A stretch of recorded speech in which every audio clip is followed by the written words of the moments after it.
पिछला चल रहा था 18/9/1968। बुधवार को 8वें पेज की मध्याह्न में बात चल रही थी। तुमको अभी पैराडाइज लाइक बनना है और इस रथ द्वारा तुमको पढ़ना है। तो फिर गाया हुआ है ब्रह्मा द्वारा स्थापना,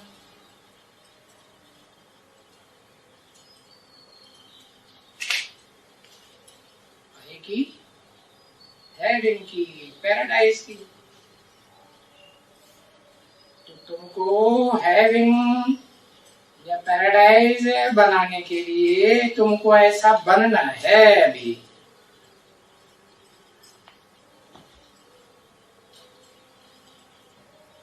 बाकी थोड़ा टाइम है।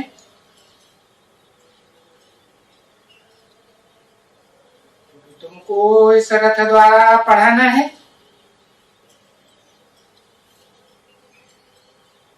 ख्याल करो कि हम कितने पुराने हैं। तो नए जो रहेंगे वो इतना उनको मेहनत नहीं करनी पड़ती है। नयों को जितनी तुमको मेहनत करनी पड़ती है। क्यों? पुराना तो ओल्ड इज गोल्ड कहा जाता है।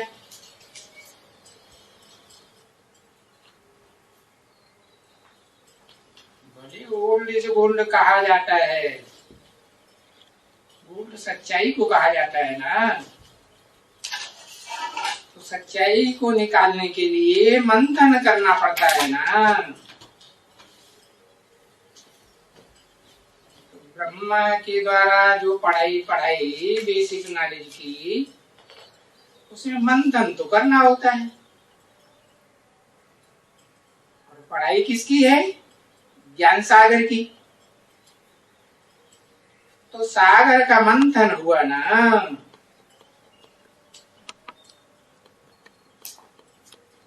तो बताया मेहनत करनी पड़ती है। क्यों?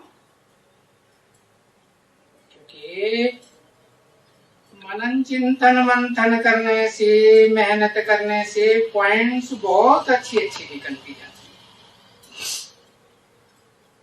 सागर मंथन की भी मेहनत होती है ना। तो मंथन करने के बाद जो अच्छे पॉइंट्स निकलते हैं, उनको थोड़े में ही समझाने से मनुष्य झट समझ जाते। कोई तो 1-2 रोज में ऐसे होते हैं, सारा ही समझ जाते हैं। देखो, वो आया था ना, यहाँ 2 भाई आया था। देखो आंसू बहाता था। उनका आंसू वो हम इतना दिन भाई हमारा आता रहा और हम नहीं आते रहे। दुखी होता है। और भाई समझाता रहा, हम समझा ही नहीं कुछ। हर जगह भी सुना तो हो, इतना टाइम हमारा चला गया। तो आंसू आते हैं कि हमने इतना टाइम वेस्ट कर दिया। तो जो भी पीछे मिलते जाएंगे, फिर बाद में आते हैं ना, तो आंसू जरूर बहाएंगे। अरे हमको कितना इन बच्चियों ने समझाया और हमने समझा ही नहीं।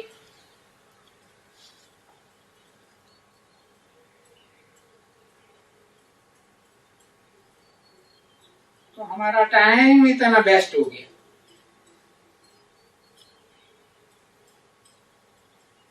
हम चला गया।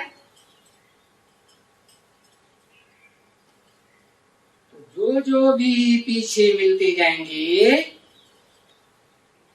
आंसू तो जरूर बहे कि इतना दिन हमारा हो गया,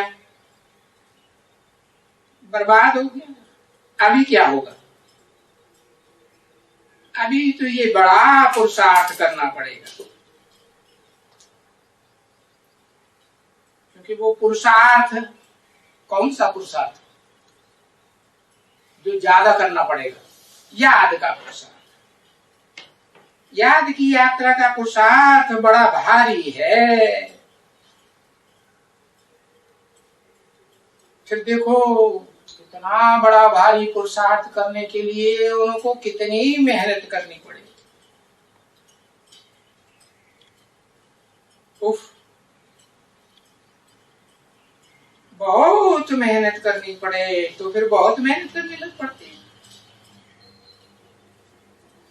क्योंकि ये समझ में आता है कि मौत सामने है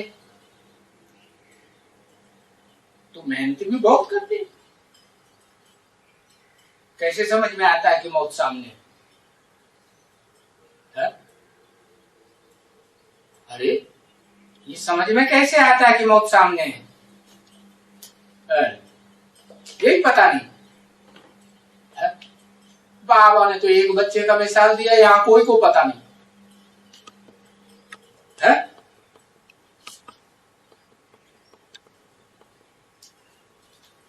है?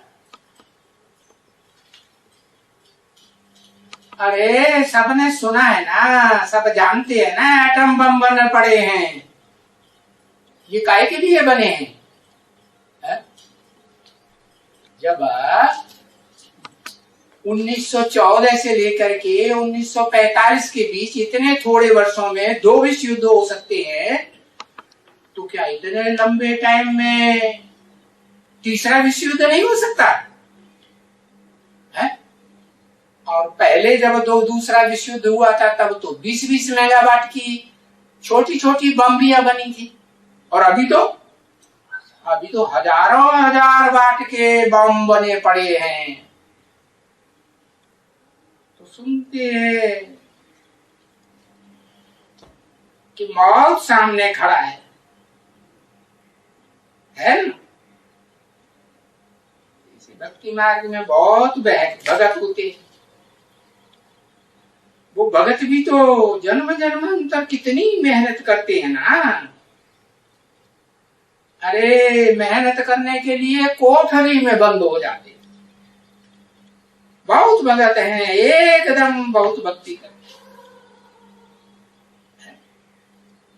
और ऐसे बहुत भक्ति करने वाले कौड़ी से हीरा बन जाते हैं। सुदामा का मिसाल देखो, सुदामा का मुट्ठी देने से उनको महल मिल जाती है। उनका ये नहीं हो सकेगा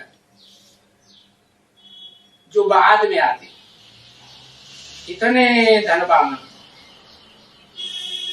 वेद ज्ञान रत्नों के धनवान। तो बाबा कहते हैं वो जो दुनियावी धनवान होते हैं स्थूल धन के, है वो तो गरीब आकर के बनेंगे। अरे उनका पैसा तो कोई काम में नहीं देंगे। क्यों? वो तो समझते हैं हम तो स्वर्ग में बैठे। वो ये जब देरी होती है, स्वर्ग में बैठने वाले जो अपन को समझते हैं उनको देरी होती है। अरे हमको तो देर हो गई, तब बहुत डरते हैं। कब? जब एटॉमिक बम शहरों पर छूटना शुरू हो जाते। ओहो, अरे अभी तो हम भी जाते हैं। क्या सोचते हैं अरे तो अब तो हमारा भी नंबर लगेगा। और यहाँ इस दुनिया में स्वर्ग कहाँ है? स्वर्ग तो स्थापना होती है। अरे हम तो मुफ्त में अपन को खुश करते थे कि हम बड़े धनवान हैं, इसलिए हम यहाँ बहुत सुखी हैं, हमको यही स्वर्ग है। बहुत खुश होते थे ये सब देख करके, है बैलगाड़ियां, अटारियां, कारखाने। तो देखो देर हो जाएगी ना, देर हो जाती है उनके लिए। अभी बाप समझाते हैं, जो साहूकार हैं है वो आकर के गरीब बनेंगे, और फिर जो गरीब हैं वो सीतामा के मिसल जो मुट्ठी चावल भी देते हैं, क्यों उनके पास है ही मुट्ठी चावल, तो उनको महल मिल जाएगा। कौन सा महल मिल जाएगा?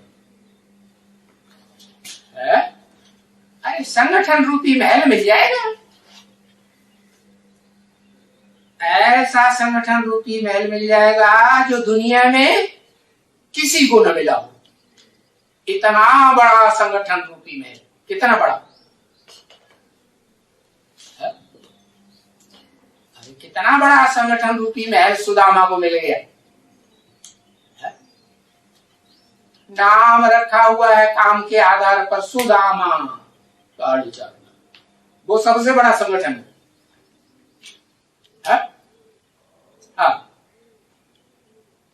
हाँ 750 करोड़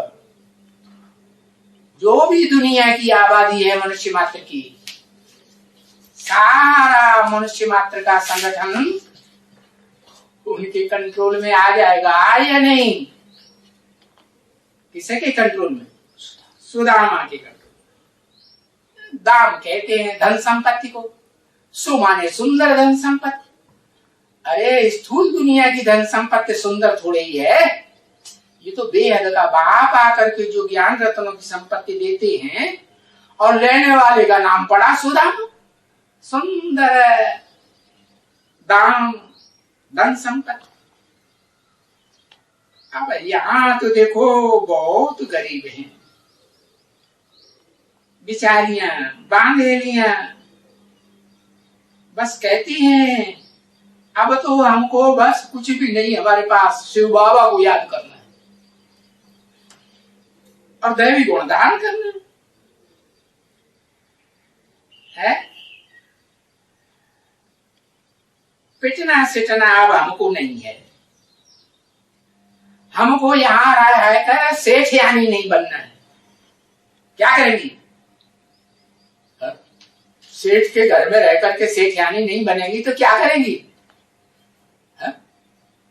अरे जा करके कहीं भी बर्तन मलेंगी, पेट पूजा होगी कि नहीं होगी? हमको सेठ यानी नहीं बनना है। तो देखो क्रोध का भूत नहीं होना चाहिए। हाँ किसके ऊपर? पति के ऊपर भी क्रोध का भूत नहीं होना चाहिए। क्यों? इतना तंग करता है, मारता है तो क्रोध नहीं आएगा, क्योंकि बुद्धि में बैठ गया ना मैं आत्मा हूँ, आत्मा ने अनेक जन्म लिए हैं, अनेक जन्मों का हिसाब किताब है। हमने पूर्व जन्म में कोई ऐसा काम किया है जिससे ये इस जन्म में हमारा पति बना है, दुर्योधन दुशासन बना है पुरुष रूप में। तो बुद्धि में ज्ञान तो बैठ गया ना, है? तो क्रोध का भूत नहीं आना चाहिए। है?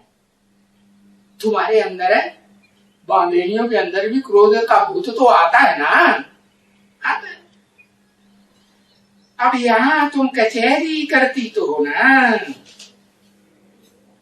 तो कचहरी तो बने 200, 250, 300 भी जब इस सीजन में आते हैं, कचहरी जरूर करनी चाहिए। इस कचहरी में बेचारे सब समझेंगे कि भाई यहाँ तो कचहरी होनी है, कचहरी में सबके सामने अपना पोता मेल सारा बताना है खुले दिल से। नहीं तो सेंटर में सब में कचहरी होनी चाहिए, सिर्फ यहाँ बाबा के सामने की बात नहीं है। तो सब सेंटरों में कचहरी होगी तो अपनी भूलें देखेंगे, क्योंकि कचहरी का रजिस्टर होता है। तो ये बिल्कुल बिल्कुल अच्छी तरह से समझा जा सकता है? हाँ, अच्छा भाई, वहां बहुत काम करते हैं दिल्ली में।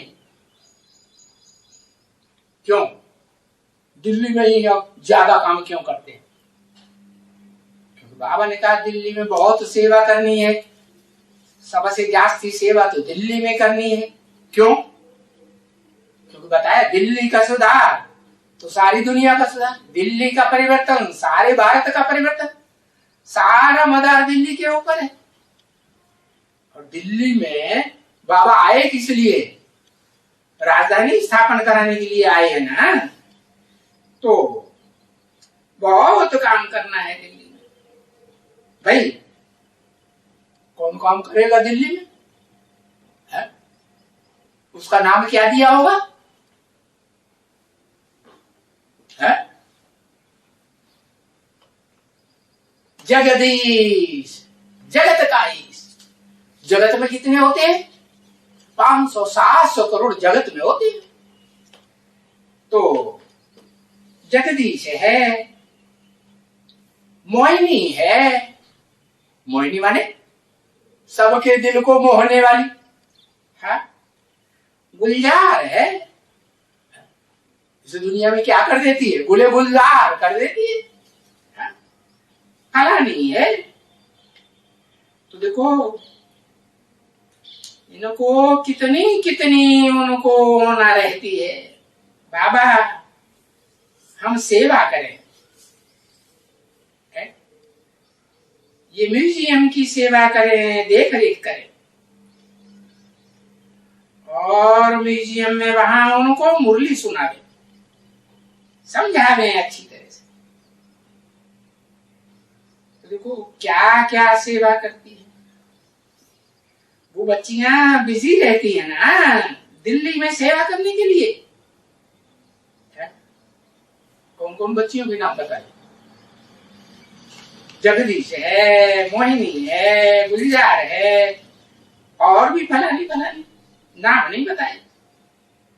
तो देखो देखो कोई तो बहुत बिजी रहती है, कोई तो ऐसी बच्चियां भी हैं जो बस बेचारी दिल्ली में बाबा ने भेजा सेवा करने के लिए और वहां जाके सोती रहती है, खाती पीती रहती है। तो कहा जाता है क्या सोने वालों के लिए कुछ बोला फिक्रा बाबा ने? जिन सोया तिन खोया। क्या? और जिन सोया तिन खोया तिन रोया। कोई चीज खो जाती है ना, बहुमूल्य चीज, तो फिर रोते हैं ना, हाय हमारी चीज चली गई। अब बच्चे समझ गए। क्या समझ गए? कि बड़ी बड़ी भारी बादशाही स्थापन हो रही है? और हमने अज्ञान की नींद में सो करके वो भारी बादशाही गंवाई थी। सो भी सिर्फ वो बादशाही नहीं है। कौन सी बादशाही? तो इस्लाम वंशियों में भी होती है, बौद्ध वंशियों में भी हुई, क्रिश्चियन वंशियों में भी, उनके सहयोगी धर्म पिताओं के भी बादशाही हुई कि नहीं उनके राज्य में? हाँ हुई। तो सिर्फ वो बादशाहियां नहीं, सूर्यवंशी भी तो बादशाही होती है, और फिर चंद्रवंशी भी तो होती है। कहा? नरक में कि स्वर्ग में? स्वर्ग की बादशाही। तो बताया, अगर हमने मेहनत नहीं की तो फिर वो बादशाही कहां से आवेगी? आवेगी है चंद्रवंशी। ये चंद्रवंशी बादशाही किसने स्थापन की? अरे चंद्रमा को कोई ने तो जन्म दिया होगा। किसने? चंद्रमा को जन्म देने वाला सूर्य। चंद्रमा को रोशनी काहे से मिलती है? चंद्रमा को सारी रोशनी ज्ञान की सूर्य से मिलती है। देखो, कोई त्रेता में थोड़ी स्थापन करना है चंद्रवंशी राजधानी। कहां स्थापन करनी? चाहे कोई भी वंश की राजधानी हो दुनिया की, सभी वंशों की राजधानी तो शूटिंग पीरियड में कलयुग के अंत और सतयुग के अंत का जो टाइम है, पुरुषोत्तम संगम युग, उसमें स्थापन होती है ना। सूर्यवंशी राजधानी भी स्थापन होती है, चंद्रवंशी भी स्थापन होती है। सब धर्मों की राजधानी तो स्थापना यही होती है। सब धर्मों के धर्म पिता हैं, जो भी ज्ञान लेंगे कहाँ लेंगे? चार युगों में लेंगे, ब्रह्मड्रामा में नहीं। कहाँ लेंगे? हाँ, पुरुषोत्तम संगम युग में ही अपने अपने जो धर्म संप्रदाय है उसमें पुरुषों में उत्तम आत्मा बनेंगे ना, बनेंगे। तो देखो, अभी नींद में सोना नहीं है। अभी तो सीख गए ना बच्चे। याद करो तो तुम्हारा पाप कट जाएगा। हाँ? क्योंकि मुझे पतित पावन कहते हैं, कहते हो ना। और अभी तो गंगा को भी कभी पतित पावनी नहीं कह सकते। क्यों? क्योंकि वो तो पानी की गंगा है ना। पानी का मंथन करने से कोई मक्खन थोड़ा ही निकलेगा। और मैं तो क्या हूं? ज्ञान का सागर हूं। ज्ञान को तो दुग्ध कहा जाता है ना। ज्ञान का दूध भी होता है। तो मंथन करेंगे तो मक्खन निकलेगा, सार निकलेगा। सार को फिर अमृत कहा जाता है। तो अभी तो समझ गए है कि गंगा को पतित पावनी क्यों नहीं कहेंगे? क्योंकि गंगा क्या करेगी? अरे ये गंगा, ये जमुना, ये कितने कितने नाम रख दिए। तालाब हैं, कुएं हैं, कैनाल हैं, वगैरह वगैरह। अरे ये तो ढेर के ढेर हैं। ढेरों से ज्ञान आता है क्या? ज्ञान माने जानकारी। काय की जानकारी? झूठ की जानकारी नहीं, सच्चाई की जानकारी। तो वो सच्चाई की जानकारी देने वाला तो एक सत्य बाप है ना। उसी का सत्य संग कहा जाएगा ना, है कि ढेरों मनुष्य गुरुओं का सत्य का संग कहा जाएगा, सत्य संग। तो मैं तो एक हूं ना। तो मैं तो एक ही आकर के है सच्चा ज्ञान दे करके सर्व की सदगति करता हूं। देखो कितना मीठा बाबा है? बाबा की वाणी मीठी है या कड़वी है? मीठी है। भक्ति मार्ग में क्या दिखाते हैं? भगवान ने मीठी टांग सुनाई। कौन सी मीठी टांग? मुरली की मीठी टांग सुनाई। जितने भी वाद्य यंत्र होते हैं उनमें सबसे मीठी टांग कौन से वाद्य यंत्र की होती है? मुरली की होती है। लेकिन उन्होंने वो मुरली भी काठ की दिखाई दी। क्यों? क्योंकि भगवान बाप आते हैं तो कठबुद्धि में प्रवेश करते हैं। है? कौन कठबुद्धि? ब्रह्मा बाबा। हाँ, तो बच्चा बुद्धि है ना। है? तो भक्ति मार्ग में नाम दे दिया है काठ की मूली। अब तो तुम बच्चों ने जाना है कि बाबा कितना मीठा है, मीठा ठहरा ना। तो ऐसी मीठी चीज को तो बहुत याद करना चाहिए। कड़वा अच्छा लगता है कि तीखा अच्छा लगता है कि खट्टा अच्छा लगता है कि मीठा अच्छा लगता है? मीठा अच्छा लगता है तो बहुत याद करना चाहिए। ओम